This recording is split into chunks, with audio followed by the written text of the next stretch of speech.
తాకట్లో ఉన్న మీ బంగారాన్ని విడిపించి ఆ రోజు ఆన్లైన్ రేటుకి కొంటాం. Sharma gold company. Welcome to Suman TV. నేను మీ Suman TV Nag. According to Vedic astrology కనుక మనం చూసుకుంటే నరదృష్టి అది ఎన్ని రకాలుగా ఉంటుంది, అది ఏ విధంగా ఎఫెక్ట్ అవుతుంది, ఎస్పెషల్లీ వృశ్చిక రాశి వారికి, అందులోనూ మహిళలకి ఒకవేళ నరదృష్టి ఉంటే ఎలా ఎఫెక్ట్ అవుతుంది, దాన్ని ఎలా ఐడెంటిఫై చేయాలి, ఎలాంటి జాగ్రత్తలు వహించాలి, వేదిక్ ఆస్ట్రాలజీలో దానికి ఏం చెప్పబడింది అనేది ఈరోజు మనతో పాటు ఉమా గారు ఉన్నారు, వేదిక్ ఆస్ట్రాలజర్. అది వారి మాటలోనే అడిగి తెలుసుకుందాం. Hello sir. హలో నాగరాజు గారు. వేదిక్ ఆస్ట్రాలజీ ప్రకారం కనుక మనం చూసుకుంటే ఎస్పెషల్లీ విమెన్కి, వృశ్చిక రాశి వారు ఎవరైతే ఉంటారో వాళ్ళకి నరదృష్టి ప్రభావం అనేది ఉంటుందా, ఉంటే ఎలా ఉంటుంది, దాన్ని ఎలా ఐడెంటిఫై చేయాలి, ఎలాంటి రెమెడీ ఉంటుంది? మనం వృశ్చిక రాశి గురించి, ఆడవాళ్ళ గురించి, నరదృష్టి గురించి మనం మాట్లాడుతున్నామండి. అయితే ఒక్కొక్కటిగా చాలామందికి ఒక డౌట్ ఉంటుంది, రాశికి నరదృష్టికి ఆ డీవియేషన్ అసలు సంబంధం ఏమిటి అనుకుంటుంటారు. సో వాళ్ళకి నేను చెప్పేటువంటి విషయం ఏంటంటే, ప్రతి రాశికి కొన్ని నిర్దిష్టమైనటువంటి ఆరోగ్య సమస్యలు కానీ ప్రతి నక్షత్రానికి ఉంటాయి, ప్రతి లగ్నానికి ఉంటాయి.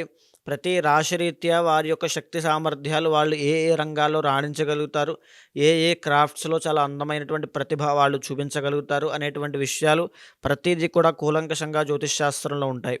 అయితే ఈ నరదృష్టి అనేటువంటి అంశం ఎప్పుడైతే ఈ యొక్క మనిషిని తాకుతుందో అప్పటి నుంచి వాళ్ళకొచ్చేటువంటి ఇబ్బందులు వాళ్ళ జాతక రీత్యా ఎలాంటి పరిణామాలు చెందుతాయి అనే విషయాన్ని మనం మాట్లాడుతూ, వాళ్ళు ఎలాంటి జాగ్రత్తలు తీసుకోవాలి, ఎలాంటి పరిహారములు ఆచరించాలి, ఏ సమయంలో జాగ్రత్తగా ఉండాలి, అసలు నరదృష్టి ఎన్ని రకాలుగా ఉంటుంది ఇప్పుడు మనం తెలుసుకోవాలి.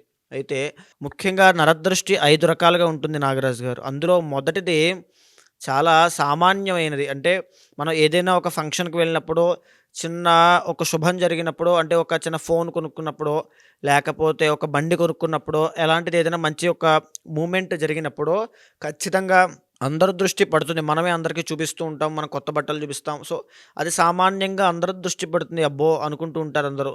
అది సామాన్యమైనటువంటి నరదృష్టి. ఆ నరదృష్టి వల్ల వచ్చేటువంటి సామాన్యమైన ఇబ్బందులు ఈ యొక్క వామిటింగ్స్ అవ్వచ్చు, ఆకలి లేకపోవడము, నిద్ర పట్టకపోవడము, లేకపోతే మైగ్రేన్ హెడేక్స్ అవ్వచ్చు. చాలామంది స్త్రీలకి ఇది తెలుసు, ఎక్కడికైనా ఫంక్షన్కి వెళ్ళొచ్చిన ఖచ్చితంగా నీరసించిపోతారు, హెడేక్కి గురవుతూ ఉంటారు. సో అది సామాన్యమైన నరదృష్టి. ఒకవేళ వాళ్ళకి కనుక ఏ భగవద్ అనుగ్రహమో, డైలీ దేవుడికి పూజ చేసేటువంటి అలవాటు, మంత్రోచ్చారణ చేసేటువంటి అలవాటు లాంటివి ఏమైనా ఉంటే కనుక ఈ నరదృష్టి నుంచి తొందరగా ఓవర్కమ్ చేయగలుగుతారు, దాన్ని ఏ పరిహారము ఆచరించకుండానే. ఇంకా రెండవది మహానరదృష్టి అని ఉంటుంది నాగరాజు గారు. ఇది చాలా ప్రమాదకరమైంది. ఎందుచేత నేను ఈ మాట చెప్తున్నానంటే, నాకు తెలిసిన వాళ్ళు ఎంతోమంది ఈ యొక్క మహానరదృష్టి బారిన పడిన వాళ్ళు చనిపోయిన వారు ఉన్నారు, యాక్సిడెంట్స్ అయిన వాళ్ళు ఉన్నారు, తీవ్రమైనటువంటి ఆరోగ్య సమస్యలు బారిన పడిన వాళ్ళు ఉన్నారు. అది ఎంత తీవ్రంగా ఉంటుందనంటే, ఇంట్లో ఒకరి తర్వాత ఒకరు చనిపోతూనే ఉంటారు. ఎందుకు చనిపోతున్నారో అసలు కారణం ఏంటో కూడా అర్థం కాదు. కుటుంబం అంతా కూడా విచ్ఛిన్నం అయిపోతుంది, విడిపోతారు. లేకపోతే కుటుంబంలో కలహాలు వస్తాయి, అందరూ కొట్టుకుంటూనే ఉంటారు, ఆస్తి తగాదాలు విపరీతంగా, అన్యోన్యత అనేటువంటిది ఉండదు.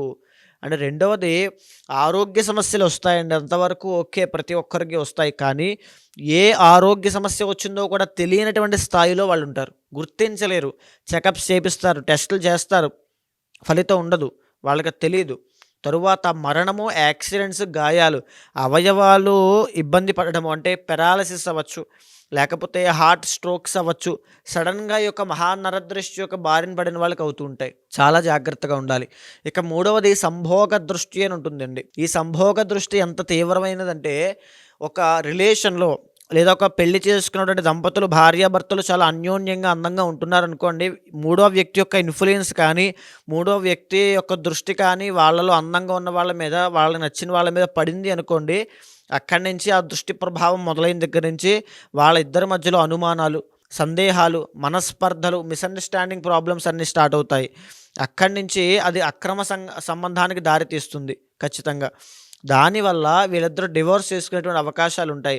వాళ్ళిద్దరు రిలేషను, ప్రేమ, అభిమానము, ఆ అన్యోన్యత అన్నీ దెబ్బతింటాయి. తరువాత ఇది లవ్ ప్రాబ్లంలో కూడా ఖచ్చితంగా కనబడుతుందండి. చాలామంది దీన్ని ఫేస్ చేస్తూ ఉంటారు ఖచ్చితంగా. చూసే వాళ్ళకు కూడా చాలామందికి ఎన్నో సందర్భాల్లో జరిగే ఉంటుంది.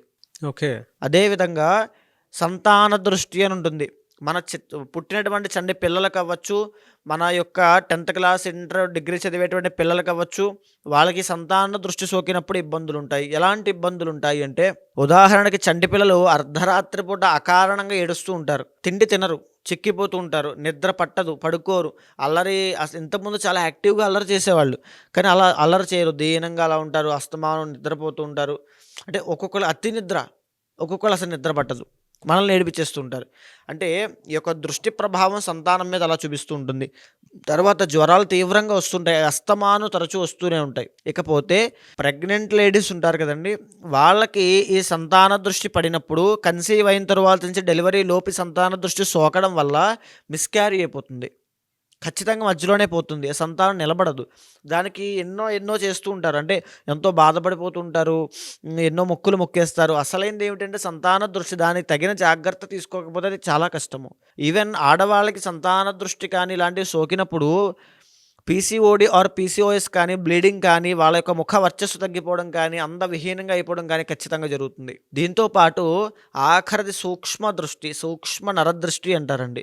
ఈ యొక్క సూక్ష్మ నరదృష్టి ఏమిటంటే, మన చుట్టూ ఉండేటువంటి ఫ్రెండ్స్ అవ్వచ్చు, సర్కిల్ అవ్వచ్చు, బంధువులు, మనం ఎదుగుతున్నాం అనేటువంటి ఉద్దేశంతో వెళ్ళొద్దు, చెయ్యొద్దు, అక్కడికి నువ్వు పెర్ఫామ్ చేయొద్దు, నువ్వు ఒక్కడే ఉంటావు, నష్టపోతావు, బాధపడతావు, డౌన్ఫాల్ అయిపోతావు, అప్పులు పాలైపోతావు అనేటువంటి ప్రలోభ పెడుతూ ఉంటారు మన వాళ్ళే. జాగ్రత్తే కదా అని మనకు అనిపించినప్పటికీ కూడా ఆ అసలైనటువంటి జాగ్రత్తకి వీళ్ళు చెప్పేటువంటి మాటలకి చాలా థిన్ లేయర్ అడ్డుంటుంది. ఆ వ్యక్తిగతంగా మీరు మీ జీవితంలో జరిగింది ఒక్కసారి అన్వయం చేసుకుంటూ ఒక్కసారి ఆలోచించండి, అది సూక్ష్మ నరదృష్టి. అది సోకిన తర్వాత మీ సెల్ఫ్ కాన్ఫిడెన్స్ మీరు లాస్ అయిపోతారు. మీరు ఒక సాహసం చేసి రిస్క్ తీసుకుని నేను ఎలాగైనా సాధించాలనే వాళ్ళు, ఎందుకులే మన వాళ్ళు అంతమంది చెప్తున్నారు కదా, వద్దులే ఆగిపోదాం, కాన్ఫిడెన్స్ పోయింది, ఓవర్ థింకింగ్ ప్రాబ్లం వస్తుంది, డిప్రెషన్ వస్తుంది, యాంగ్జైటీ వస్తుంది. అక్కడి నుంచి వాళ్ళంతటా వాళ్ళే వాళ్ళ ప్రయత్నాన్ని, వాళ్ళ సక్సెస్ని ఆపేసుకుంటారు. అదే సూక్ష్మ నరదృష్టి. ఈ 5 దృష్టిలు కూడా చాలా ప్రమాదకరమైనవండి. అయితే ఇప్పుడు మనం మాట్లాడుకునేది వృశ్చిక రాశి వారి గురించి. జనరల్గానే వృశ్చిక రాశి వాళ్ళు చాలా తెలివైన వాళ్ళు, చాలా energetic people, extreme nature, ambitious nature ఉన్నటువంటి పీపుల్. అంటే అంబిషియస్ అనే పదం మనం ఎప్పుడు వాడతామండి, ఏదైనా ఒక అసాధారణమైన విషయాన్ని నేను సాధించాలి అని జీవితాన్ని పణంగా పెట్టి పోరాట పటిమ ఉన్నటువంటి వ్యక్తుల్ని మనం అంబిషియస్ అనే పదం వాడుతూ ఉంటాం. అలాంటి స్ఫూర్తిదాయకంగా ఉండేటువంటి ఈ యొక్క వృశ్చిక రాశి వాళ్ళు, మగవాళ్ళైనా ఆడవాళ్ళైనా, ఈ యొక్క మహానరదృష్టి అత్యంత ముఖ్యమైనది వృశ్చిక రాశి వాళ్ళకి సూక్ష్మ నరదృష్టి అండి. ఈ సూక్ష్మ నరదృష్టి సోకడం వల్ల వృశ్చిక రాశి వాళ్ళు చాలా ఇబ్బందులు పడుతుంటారు. ఆడవాళ్ళు జీవితంలో ఎదగడం చాలా కష్టం అండి.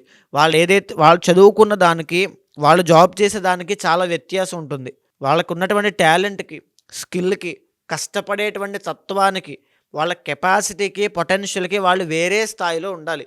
కానీ వాళ్ళకు ఉన్నటువంటి సూక్ష్మ నరదృష్టి అంటే బంధువులు, ఫ్రెండ్స్, లేకపోతే చుట్టూ ఉండేటువంటి వాళ్ళ యొక్క ఇన్ఫ్లుయెన్స్, ఆ దృష్టి ఎప్పుడైతే పడిందో వాళ్ళ యొక్క స్థాయి కిందకి వచ్చేస్తుంది.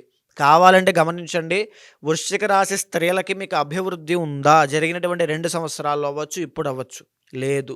ఎందుకంటే సూక్ష్మ నరదృష్టి. కుటుంబం దగ్గర నుంచి ఒత్తిడి పెరుగుతుంది, ఆస్తులు అమ్మేయడానికి ఎక్కువ అవకాశాలు ఉంటాయి, ఏ పని ముందుకు వెళ్ళదు, ఆటంకాలు వస్తూ ఉంటాయి, కార్యహాని అవుతుంది, పనులన్నీ ప్రొలాంగ్ అవుతూ ఉంటాయి, డిలే అవుతుంటాయి. మీరు అనుకునే పని కన్నా పక్క వాళ్ళు అనుకునే పని తొందరగా అయిపోతుంటుంది. మీకు విపరీతమైన ఇబ్బంది, అసలు ఆర్థిక సమస్యలు, ఇవన్నీ ఇబ్బంది పడుతూనే ఉంటారు. కేవలం సూక్ష్మ నరదృష్టి. ఆ నరదృష్టి తొలగేంత వరకు మీకు ఇబ్బందులు తగ్గవు. ముఖ్యంగా ఈ వృశ్చిక రాశి స్త్రీలకి, ఆడవాళ్ళకి మనం చూస్తే నాగరాజు గారు, వీళ్ళకి వచ్చేటువంటి ఇబ్బందులు గమనిస్తే స్కిన్ రిలేటెడ్ ఇష్యూస్ అనేటువంటి సూక్ష్మ నరదృష్టి వల్ల అవ్వచ్చు, సంభోగ దృష్టి వల్ల అవ్వచ్చు, వీళ్ళకి కనబడతాయి. స్కిన్ రిలేటెడ్ ఇష్యూస్ అవ్వచ్చు, స్కిన్ ఇరిటేషన్ అవ్వచ్చు, ఇన్ఫెక్షన్స్ అవ్వచ్చు, బ్లడ్ ఇన్ఫెక్షన్స్ అవ్వచ్చు, ప్లేట్లెట్స్ పడిపోవడము, ఫిట్స్ రావడము, మూర్ఛ వచ్చి పడిపోవడం లాంటివి ఖచ్చితంగా జరుగుతాయి వీళ్ళకి. బ్లడ్ రిలేటెడ్ ఇష్యూస్ ఖచ్చితంగా ఈ సంభోగ దృష్టి వల్ల, ఈ నరదృష్టి వల్ల వాళ్ళకి రాబోతున్నాయి. అంత ఎఫెక్ట్ ఉంటుంది, ఫేస్ చేస్తున్నారండి ఇది. ఖచ్చితంగా వాళ్ళకి కనెక్ట్ అవుతుందండి నేను చెప్పేటువంటి మాటలు. అంటే మనది వృశ్చిక రాశి కాదు కాబట్టి మనం అది ఆ ఫేజ్లో ఇప్పుడు లేం కాబట్టి మనకి తెలియదు, కానీ వాళ్ళకి ఖచ్చితంగా నేను చెప్పేటువంటి మాటలు అర్థమవుతూ ఉంటాయి, వాళ్ళ జీవితంలో ఇవన్నీ కనెక్ట్ అవుతుంటాయి. వీళ్ళకి ఎలా ఉంటాయి సార్ సిమ్టమ్స్? అసలు ఇక్కడ వీళ్ళకి సిమ్టమ్స్ ఏంటంటే కుటుంబం నుంచి ఒత్తిడి, కుటుంబంలో కలహాలు, తండ్రి కొడుకులకి, లేదా తల్లి కూతుర్లకి పడదు. ఖచ్చితంగా గొడవలు అయిపోతాయి. కూతురు ఏదైనా ఇప్పుడు మనం మాట్లాడుకునేది ఆడవాళ్ళ గురించి. కూతురు ఏదైనా నేను కష్టపడి ఎదుగుదామని ఒక స్టెప్ వేసి రిస్క్ తీసుకుందాం అనుకునే లోపు సూక్ష్మ నరదృష్టి నేను చెప్పాను కదండీ! దానివల్ల కుటుంబం నుంచి వచ్చేటువంటి ఒత్తిడి వల్ల అక్కడే ఆగిపోతారు. వాళ్ళ స్థాయి, వాళ్ళ పొటెన్షియల్, వాళ్ళ కెపాసిటీ అక్కడే ఆగిపోతుంది. ఎదగాలనేటువంటి ఆకాంక్ష కూడా వాళ్ళకి చచ్చిపోతుంది. వాళ్ళు అక్కడే ఆగిపోతారు. దీంతో పాటుగా ఫేస్ రిలేటెడ్ ఇష్యూస్ వస్తాయి. ముఖంలో వర్చస్సు పోతుంది. హెయిర్ ఫాల్ అయిపోతుంది. తర్వాత స్కిన్ రిలేటెడ్ ఇష్యూస్, పింపుల్స్ అవ్వచ్చు. అంటే ఇవన్నీ నార్మల్‌గా అనుకుంటే అందవిహీనత్వానికి ఇవన్నీ సూచనలండి. తరువాత చెప్పాలంటే డెంటల్ ప్రాబ్లమ్స్ వస్తాయి. అదేవిధంగా అష్టమలో జ్ఞాపక శక్తి తగ్గిపోతుంది విద్యార్థులకి. ఇవన్నీ కూడా ఇప్పుడు రాబోయే రోజుల్లో చూడబోతున్నారు. మార్చిలోపు, మేలోపు ఎస్పెషల్‌గా. మే తరువాత నుంచి ఈ యొక్క వృశ్చిక రాశి వాళ్ళకి మహానరదృష్టి వల్ల ధన నష్టం కలగబోతోంది. బాగా గుర్తుపెట్టుకోండి. మే 15వ తారీఖు తరువాత నుంచి ధన నష్టం కలగబోతోంది. ఆర్థిక నష్టాలు చూడబోతున్నారు. అప్పుల పాలవ్వబోతున్నారు. అవమానపడబోతున్నారు. జాబులు మేము ఇక్కడ వేరే దాంట్లో షిఫ్ట్ అవుదాం అనేటువంటి ఆలోచన ఉన్న వాళ్ళు కూడా చాలా జాగ్రత్త. ఈ యొక్క దృష్టి ప్రభావం వల్ల ఖచ్చితంగా మీరు ఆ జాబ్ పోవడం కానీ, మీరే మానేయడం కానీ, లేకపోతే ఏదో వస్తుందనేటువంటి ఆశతో ఉన్నది కూడా పోగొట్టుకోవడం కానీ ఖచ్చితంగా జరుగుతుంది. వ్యాపారంలో ఒక కొత్త తరహా ఒక మార్పును తీసుకొద్దామనే ఉద్దేశంతో ముందడుగు వేసినటువంటి మీరు నష్టాలు చవి చూడబోతున్నారు. ఇది ఖచ్చితంగా అక్టోబర్ దాకా అండి. మే టు అక్టోబర్ దాకా ఈ నష్టాలన్నీ కనబడబోతున్నాయి. సో ఎందుకంటే గురుడు ట్రాన్సిట్ కూడా అక్కడ మీకు గురుబలం కూడా అనుకూలించట్లేదు కాబట్టి ఖచ్చితంగా ఈ పీరియడ్ ఆఫ్ టైంలో కొన్ని పరిహారములు ఆచరించండి. ఏం చేస్తే బాగుంటుందండి? వృశ్చిక రాశి వాళ్ళు, స్త్రీలు, ఆడవాళ్ళు ఖచ్చితంగా బ్రహ్మ ముహూర్తంలో నిద్రలేచి ఓం నమో భగవతే రుద్రాయ అనేటువంటి మంత్రం ఉంటుందండి. ఆ మంత్రాన్ని ఇప్పుడు నేను చెప్పిందే మంత్రం అండి. ఆ మంత్రాన్ని బ్రహ్మ ముహూర్తంలో లేచి జపం చేయండి. ఒక 108 సార్లు జపం చేయండి. ప్రతిరోజు సాయంత్రం వేళ హనుమాన్ చాలీసా పారాయణ చేయడము, తర్వాత శనివారం వెంకటేశ్వర స్వామిని దర్శనం చేసుకోవడం ఖచ్చితంగా చేయాలి. అయితే ఈ వృశ్చిక రాశి వాళ్ళకి ఇప్పుడు నేను చెప్పినటువంటి స్తోత్రాలు, లేకపోతే ఆయన యొక్క ఆరాధన, వెంకటేశ్వర స్వామి ఆరాధన చేయడము ఈ యొక్క దృష్టి ప్రభావం వల్ల కుదరదండి. ఆసక్తి, భగవంతుడి మీద ఆసక్తి తగ్గిపోతుంది. అర్చన మీద ఆసక్తి ఉండదు. భగవంతుడి మీద మనస్సు పెట్టలేరు. నేను చెయ్యలేను అనే బద్ధకము, నీరసము, అనే నిర్లక్ష్యము, ఇవన్నీ అటాక్ అవుతాయి వీళ్ళకి ఖచ్చితంగా. మరి ఎలా సార్? అంటే ఇవి కాకుండా రెమెడీస్ ఏమన్నా? అందుచేతనే మహాప్రత్యంగిర హోమము, తరువాత మన్యు సూక్త వేద పారాయణ చేయించి అదే మన్యు సూక్తాన్ని హోమంగా చేయించాలి. ఎప్పుడైతే ఆంజనేయ స్వామి వారికి సంబంధించిన ఋగ్వేద మంత్రాన్ని పారాయణ చేసి ఆ నీటిని అభిమంత్రించి ఆ వ్యక్తి మీద చల్లుతారో ఖచ్చితంగా వెంటనే నరదృష్టి ప్రభావం అంతా పోతుంది. లేదండి, నీకు వేరే ఆప్షన్ లేదు. ఎందుకనంటే రాబోయే రోజుల్లో వీళ్ళకి గోచారపరంగా గ్రహాలు అనుకూలించడం లేదు. అర్ధాశ్రమ శని దోషం వెళ్ళిపోతుందనే మాటే కానీ గ్రహాల అనుకూలత లేదు. సో ఇబ్బందులు తీవ్రంగా ఉన్నాయి. ఖచ్చితంగా మహాప్రత్యంగిర హోమం చేయించాల్సిందే. చేయించిన తర్వాత నేను ఇచ్చేటువంటి లక్ష్మీ మంత్రాన్ని జపం చేయాలి. ఆ రకంగా వాళ్ళు చేసినట్లయితే వృశ్చిక రాశి స్త్రీలకు అభివృద్ధి అనేటువంటి కనబడుతుంది. ఆ నెగిటివ్ ఆరా, ఆ నరదృష్టి అనేటువంటిది పోతుంది. డెఫినెట్గా ప్రత్యంగిర హోమం అనేది చేయించుకోవాలి. తప్పకుండా చేయించాలండి. ఎవరికి వారికి సంబంధించినటువంటి వాటిలో కనుక మనం చూస్తే వ్యక్తిగత జాతకం ప్రకారం ఒక్కొక్కరికి ఒక్కొక్క దోషాలు అవి ఉంటూ ఉంటాయి. జనరల్గా మీ దగ్గరకు వచ్చి ఏదైనా యజ్ఞాలు, యాగాలు, హోమాలు చేయించుకుందాం అనుకున్నటువంటి వాళ్ళు ఉంటారు. పెళ్లిళ్ళకు ముహూర్తం పెట్టించుకోవాలి అనుకున్నటువంటి వాళ్ళు ఉంటారు. దాంతోపాటు కొంతమంది అన్నప్రాసన వాటికి సంబంధించింది కూడా ఉంటుంది. కొన్ని యజ్ఞాలు, యాగాలు, హోమాలు. సో వాళ్ళ బిలీఫ్ సిస్టమ్ ప్రకారం మిమ్మల్ని అప్రోచ్ అవుదాం అనుకుంటారు. అది ఏ రాశి వారైనా సరే, ఏ నక్షత్రం వారైనా సరే. వాళ్ళకి మీరు టైం ఇస్తారా? అపాయింట్మెంట్ తీసుకోవచ్చా? ప్రాసెస్ ఏంటి? తప్పకుండా అండి. మీరు కింద కనిపించేటువంటి నెంబర్కి కనుక కాంటాక్ట్ అయితే, ముఖ్యంగా ఈ జ్యోతిష్ శాస్త్రంలో ఎలాంటి సమస్యలున్నా, సందేహాలున్నా, లేకపోతే ఏదో మా మీద దుష్ప్రభావాలు ఉన్నాయి, ఇంట్లో శుభకార్యాలు ఆగిపోతున్నాయి, ఏంటో తెలియనటువంటి జీవితంలో అయిపోతుంది అనేటువంటి బాధ కానీ ఏమైనా ఉన్నా ఖచ్చితంగా జ్యోతిష శాస్త్రం అనేటువంటిది నిర్దిష్టమైన పరిహారం ప్రతి ఒక్కరికి చూపిస్తుందండి. ఆస్ట్రాలజీ అనేటువంటిది ఒక ఆయుధం లాంటిది మన భారతదేశంలో. ఇది వెస్ట్రన్ కల్చర్లో కూడా అలవాటైందంటే దీని యొక్క పవర్ ఏంటో ఆలోచించవచ్చు. సో ఆస్ట్రాలజీ ద్వారా ప్రతి మనిషిని ప్రిడిక్ట్ చేయొచ్చు. ఆ వ్యక్తికి ఎప్పుడు ఎలాంటి సమయాల్లో ఎలాంటి జాగ్రత్తలు తీసుకోవాలో తెలుసుకోవచ్చు. ఎలాంటి ఆరోగ్య సమస్యల విషయంలో జాగ్రత్త ఉండాలి, ఎలాంటి వృత్తి వ్యాపారంలో సక్సెస్ అవుతాడు, ఎలాంటి సమయంలో పెట్టుబడి పెట్టాలి, స్టాక్ మార్కెట్ అవ్వచ్చు, లేకపోతే ఇన్వెస్ట్మెంట్స్ అవ్వచ్చు, గోల్డ్ అవ్వచ్చు, ప్రతి దాని విషయం గురించి ఈ ఆస్ట్రాలజీ చాలా కూలంకషంగా డీప్గా చెప్పింది. కాబట్టి దీన్ని అర్థం చేసుకునే విధానంలో తప్పకుండా అప్రోచ్ అవ్వచ్చు. ఖచ్చితంగా ముహూర్తాలకైనా సరే, యజ్ఞ యాగాదులకైనా, ఏ పూజా కార్యక్రమానికైనా తప్పకుండా అపాయింట్మెంట్ తీసుకోండి. కన్సల్ట్ అవుతాను, ఖచ్చితంగా చేపిస్తాను. డెఫినెట్గా. ఎనీవే సార్, థ్యాంక్ యూ అండి. Thank you so much Uma గారు. థ్యాంక్ యూ అండి. చూసారు కదన్న వీడియో. ఈ వీడియోపై మీ అభిప్రాయాన్ని కమెంట్ బాక్స్లో పోస్ట్ చేయండి. ముఖ్యంగా మీరు కనుక ఉమా గారిని వేదిక్ ఆస్ట్రాలజీ ప్రకారం మీకు ఉండేటువంటి లైఫ్ స్టైల్లో ఏదైనా చేంజెస్ తీసుకురావాలి అనుకున్నటువంటి వాళ్ళు, లేదనంటే ఏదైనా యజ్ఞాలు యాగాలు హోమాలు లాంటివి చేసుకోవాలి అనుకున్నా, అండ్ దాంతోపాటు మీకు ఏదైనా డౌట్స్ ఉన్నా కూడా త్రూ వేదిక్ ఆస్ట్రాలజీ కనుక వెళ్ళాలి అనుకుంటే స్క్రీన్ మీద మీకు ఉమా గారి కాంటాక్ట్ నెంబర్ కనిపిస్తుందని మీరు కాల్ ఆర్ మెసేజ్ వాట్సాప్ చేసి వెంటనే అపాయింట్మెంట్ బుక్ చేసుకోవచ్చు. అండ్ ఈ వీడియో లైక్ చేయండి, షేర్ మాత్రం తప్పకుండా చేయండి. ఇలాంటి మరిన్ని వీడియోస్ కోసం మా ఛానల్ ఫాలో అవ్వండి. Thank you.